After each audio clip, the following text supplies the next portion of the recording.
नमस्कार दोस्तों, आप सबका स्वागत है आज के वीडियो में। आज का जो वीडियो है वो हिंदी साहित्य के इतिहास की कृष्ण भक्ति काव्य धारा से संबंधित 80 प्रश्न और उत्तर को संकलित करके बनाया गया वीडियो है।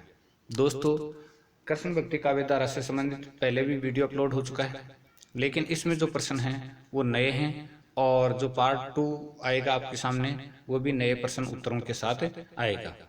तो चलिए दोस्तों, देखते हैं अपने प्रश्नों को, अपनी तैयारी को मजबूत बनाते हैं और आनंद के साथ प्रश्नों को पढ़ते हैं। तो पहला प्रश्न अपना है, निम्बार्क संप्रदाय की स्थापना किसने की? निम्बार्क संप्रदाय की स्थापना निम्बार्काचार्य जी ने की थी। निम्बार्क संप्रदाय की स्थापना निम्बार्काचार्य जी ने की थी। चलिए नेक्स्ट क्वेश्चन अपना है, राधा कृष्ण की युगल उपासना किस संप्रदाय में की जाती है? यानी राधा कृष्ण की युगल उपासना किस संप्रदाय में की जाती है? तो इसका उत्तर है निम्बार्क संप्रदाय में की जाती है। तो निम्बार्क संप्रदाय में राधा कृष्ण के युगल स्वरूप की पूजा की जाती है। नेक्स्ट है, निम्बार्क संप्रदाय का दूसरा नाम क्या है? निम्बार्क संप्रदाय का दूसरा नाम क्या है? तो सनक संप्रदाय अथवा हंस संप्रदाय है। सनक संप्रदाय अथवा हंस संप्रदाय निम्बार्क संप्रदाय का दूसरा नाम है। नेक्स्ट क्वेश्चन अपना है, राधा वल्लभ संप्रदाय की स्थापना किसने की? राधा वल्लभ संप्रदाय की स्थापना स्वामी हित हरिवंश ने की थी। स्वामी हित हरिवंश ने राधा वल्लभ संप्रदाय की स्थापना की थी। चलिए, श्री कृष्ण के नित्य बिहारी रूप की आराधना किस संप्रदाय में की जाती है? श्री कृष्ण के नित्य बिहारी रूप की आराधना किस संप्रदाय में की जाती है? तो इसका उत्तर है राधा वल्लभ संप्रदाय में। राधा वल्लभ संप्रदाय में श्री कृष्ण के नित्य बिहारी रूप की आराधना की जाती है। किस संप्रदाय में राधा का प्रथम स्थान है, यानी राधा की पूजा को प्रमुखता दी जाती है? तो इसका उत्तर है दोस्तों राधा वल्लभ संप्रदाय में। राधा वल्लभ संप्रदाय में राधा को प्रधानता दी गई है। हरिदासी संप्रदाय की स्थापना किसने की? हरिदास जी ने की थी। हरिदासी संप्रदाय की स्थापना हरिदास जी ने की थी। नेक्स्ट है, हरिदासी संप्रदाय का दूसरा नाम क्या है? सखी संप्रदाय है। हरिदासी संप्रदाय का दूसरा नाम है वो सखी संप्रदाय है।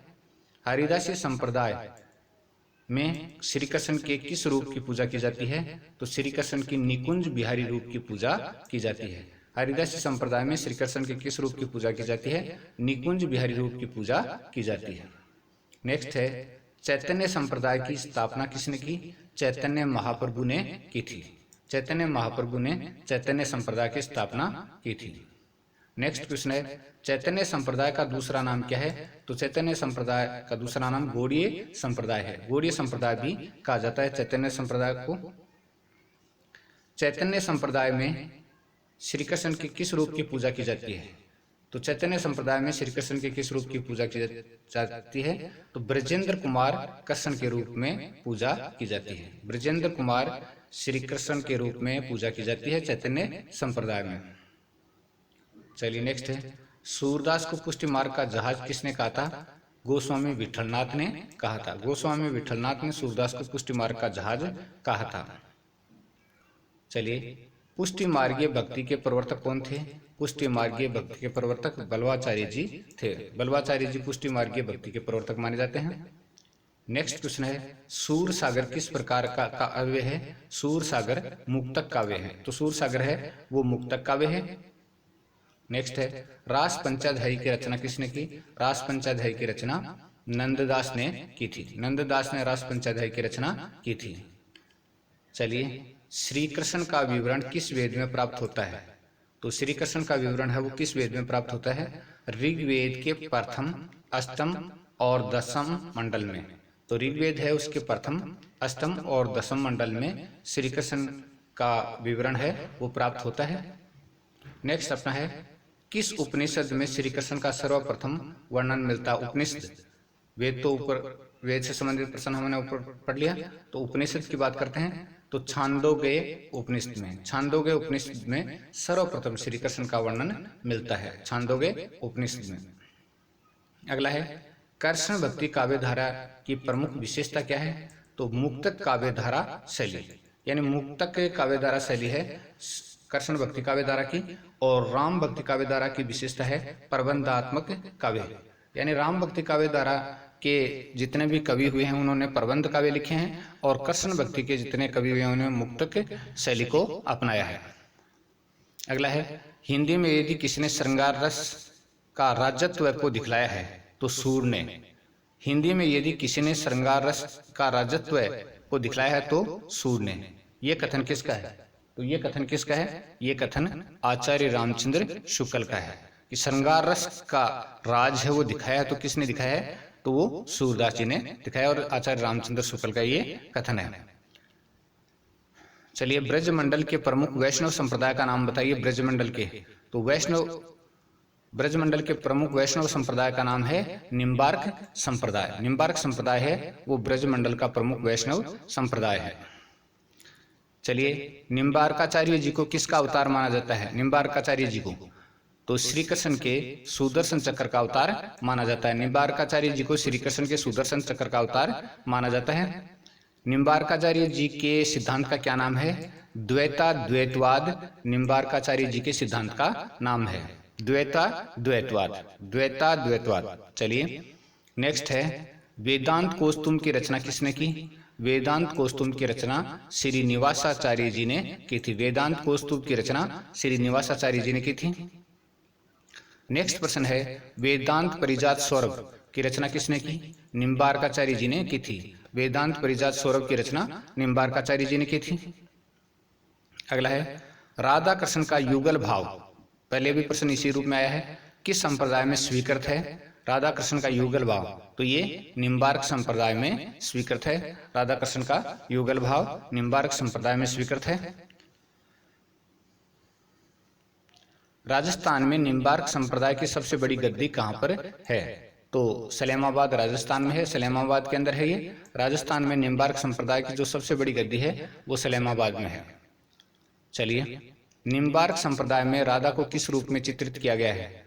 निम्बार्क संप्रदाय में राधा को किस रूप में चित्रित किया गया है? सवकिया के रूप में चित्रित किया गया है। सवकिया के रूप में चित्रित किया गया है राधा को। अगला प्रश्न अपना है, निम्बार्क संप्रदाय में हितु सखी का अवतार किसे माना गया है? निम्बार्क संप्रदाय में हितु सखी का अवतार श्री भट्ट को माना गया है। तो निम्बार्क संप्रदाय में हितु सखी का अवतार श्री भट्ट को माना गया है।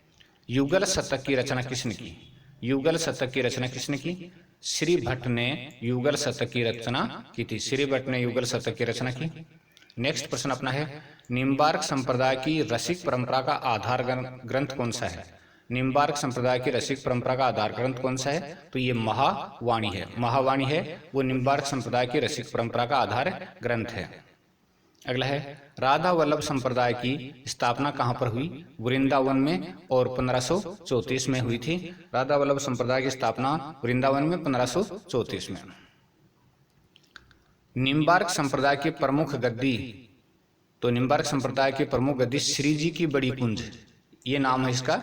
श्री जी की बड़ी कुंज कहां पर स्थित है? तो श्री जी की बड़ी कुंज कहां पर स्थित है? ये वृंदावन में है। तो निम्बार्क संप्रदाय की जो सबसे बड़ी गद्दी है वो श्री जी की बड़ी कुंज है, और ये वृंदावन में स्थित है। नेक्स्ट है, राधा वल्लभ संप्रदाय में उपासना का आधार माना जाता है रसोपासना को। तो राधा वल्लभ संप्रदाय में रस की उपासना को उपासना का प्रमुख आधार माना जाता है। तो रसोपासना को राधा वल्लभ संप्रदाय में उपासना का आधार माना गया है। किस संप्रदाय में राधा को श्री कृष्ण से भी उच्च स्थान दिया जाता गया है? किस संप्रदाय में राधा को श्री कृष्ण से भी उच्च स्थान दिया गया है? राधा वल्लभ संप्रदाय में दिया गया है। तो राधा वल्लभ संप्रदाय में राधा को श्री कृष्ण से भी उच्च स्थान दिया गया है। चलिए, किस संप्रदाय में श्री कृष्ण के वाम भाग में निर्मित गद्दी होती है? कि किस संप्रदाय में श्री कृष्ण के वाम भाग में निर्मित गद्दी होती है जिस पर सवर्ण अक्षर पर ही श्री राधा, सवर्ण पत्र पर ही श्री राधा अंकित होता है? तो देखिए, किस संप्रदाय में श्री कृष्ण के वाम भाग में निर्मित गद्दी होती है जिस पर सवर्ण पत्र पर ही श्री राधा अंकित होता है? तो ये राधा वल्लभ संप्रदाय में होता है। राधा वल्लभ संप्रदाय में जो गद्दी होती है उस पर सवर्ण पत्र पर श्री राधा अंकित होता है। हित 84 ग्रंथ की रचना किसने की? हित 84 ग्रंथ की रचना हित हरिवंश ने की थी। हित 84 ग्रंथ की रचना हित हरिवंश ने की थी।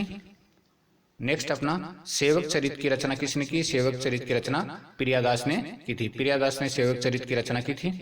अगला प्रश्न है भक्त नामावली की रचना किसने की? ध्रुवदास ने भक्त नामावली की रचना की थी। ध्रुवदास ने भक्त नामावली की रचना की थी। हित श्रृंगार लीला ग्रंथ की रचना किसने की? हित श्रृंगार लीला ग्रंथ की रचना ध्रुवदास ने की थी। ध्रुवदास ने हित श्रृंगार लीला ग्रंथ की रचना की थी। नेक्स्ट अपना प्रश्न है राधाष्टक ग्रंथ की रचना किसने की? राधाष्टक ग्रंथ की रचना नेही नागरीदास ने की थी। राधाष्टक ग्रंथ की रचना नेही नागरीदास ने की थी। अगला प्रश्न है हरिदासी अथवा सखी संप्रदाय का परिचय देने वाला ग्रंथ कौन सा है? हरिदासी अथवा सखी संप्रदाय का परिचय देने वाला ग्रंथ है निजमत सिद्धांत। निजमत सिद्धांत है वो हरिदासी अथवा सखी संप्रदाय का परिचय देने वाला ग्रंथ है। अगला प्रश्न है सिद्धांत के पद रचना के रचनाकार का नाम बताइए। स्वामी हरिदास जी हैं, उन्होंने सिद्धांत के पद नामक ग्रंथ की रचना की थी। नेक्स्ट है केलीमाल रचना के रचनाकार का नाम बताइए। स्वामी हरिदास जी की रचना है जिसका नाम है केलीमाल। हरिदासी संप्रदाय में कौन से गुरुदेव के नाम से प्रसिद्ध हैं? तो हरिदासी संप्रदाय में किसको गुरुदेव के नाम से प्रसिद्धि मिली है? तो ये बिहारीदास हैं, इनको गुरुदेव के रूप में जाना जाता है हरिदासी संप्रदाय में। चलिए नाभादास ने हरिदासी संप्रदाय के किस कवि को रस सागर की उपाधि दी? रस सागर की उपाधि दी थी। नाभादास ने हरिदासी संप्रदाय के किस कवि को रस सागर की उपाधि दी थी? तो बीठल विपुल को उन्होंने रस सागर की उपाधि दी थी। बीठल विपुल को रस सागर की उपाधि और ये उपाधि दी थी नाभादास ने। चलिए नेक्स्ट सखी संप्रदाय का टाटी संप्रदाय नाम किसने दिया था? टाटी संप्रदाय। तो टाटी संप्रदाय मिश्र बंधु ने दिया था। मिश्र बंधु ने सखी संप्रदाय का नाम टाटी संप्रदाय नाम दिया था। चलिए निमाई गौर गौरांग विश्वंबर चार नाम है। निमाई गौर गौरांग विश्वंबर किसके बचपन के नाम थे? तो ये चैतन्य महाप्रभु के बचपन के नाम थे। निमाई गौर गौरांग विश्वंबर ये चैतन्य महाप्रभु के नाम थे बचपन के। चैतन्य महाप्रभु ने किससे दीक्षा ली थी? गुरु केशव भारती से दीक्षा ली थी। चैतन्य महाप्रभु ने किससे दीक्षा ली थी? गुरु केशव भारती से दीक्षा ली थी। अगला है चैतन्य महाप्रभु को कृष्ण चैतन्य नाम किसने दिया? चैतन्य महाप्रभु को कृष्ण चैतन्य नाम किसने दिया? गुरु केशव भारती ने दिया था। चैतन्य महाप्रभु को कृष्ण चैतन्य नाम किसने दिया? गुरु केशव भारती ने दिया था। राधा को परकिया के रूप में किस संप्रदाय में मान्यता दी गई है? तो यहाँ पर ये क्वेश्चन मुझे कंफ्यूज लग रहा है। निम्बार्क संप्रदाय में, तो यहाँ पर सवकिया होगा। सवकिया के रूप में किस संप्रदाय में चित्र, क्योंकि ऊपर वाले प्रश्न में हम पढ़ चुके हैं। तो सवकिया के रूप में किस संप्रदाय में मान्यता दी गई है? तो निम्बार्क संप्रदाय में दी गई है। अगला प्रश्न अपना है जो कि भागवत संदर्भ ग्रंथ की रचना किसने की? भागवत संदर्भ ग्रंथ की रचना जीव गोस्वामी ने की थी। भागवत संदर्भ ग्रंथ की रचना जीव गोस्वामी ने की थी। तो भागवत संदर्भ ग्रंथ की रचना जीव गोस्वामी ने की थी। चलिए नेक्स्ट प्रश्न की तरफ बढ़ते हैं। चैतन्य संप्रदाय का प्रमुख ग्रंथ कौन सा है? चैतन्य संप्रदाय का प्रमुख ग्रंथ कौन सा है? तो चैतन्य संप्रदाय का प्रमुख ग्रंथ है गोविंद भाष्य। गोविंद भाष्य है वो चैतन्य संप्रदाय का प्रमुख ग्रंथ है। गोविंद भाष्य की रचना किसने की? बलदेव विद्याभूषण ने की थी। बलदेव विद्याभूषण ने गोविंद भाष्य की रचना की थी। बलदेव विद्याभूषण ने। चलिए चैतन्य संप्रदाय में भक्ति के कितने भेद स्वीकार किए गए हैं? चैतन्य संप्रदाय में भक्ति के कितने भेद स्वीकार किए गए हैं? तो 5 भेद स्वीकार किए गए हैं। शांत, दास्य, वात्सल्य, मधुर और सख्य। तो चैतन्य संप्रदाय में शांत, दास्य, वात्सल्य, मधुर और सख्य ये 5 भेद भक्ति के स्वीकार किए गए हैं। ध्यानमाला ग्रंथ की रचना किसने की? गदाधर पंडित ने ध्यानमाला ग्रंथ की रचना की थी। ध्यानमाला ग्रंथ की रचना गदाधर पंडित ने की थी और गदाधर भट्ट है वो अलग थे। तो ध्यानमाला ग्रंथ की रचना गदाधर पंडित ने की थी। गायत्री भाष्य की रचना किसने की? चंद्र गोपाल ने गायत्री भाष्य की रचना की थी। चंद्र गोपाल ने गायत्री भाष्य की रचना की। अगला है अष्टयाम सेवा सुधा की रचना किसने की?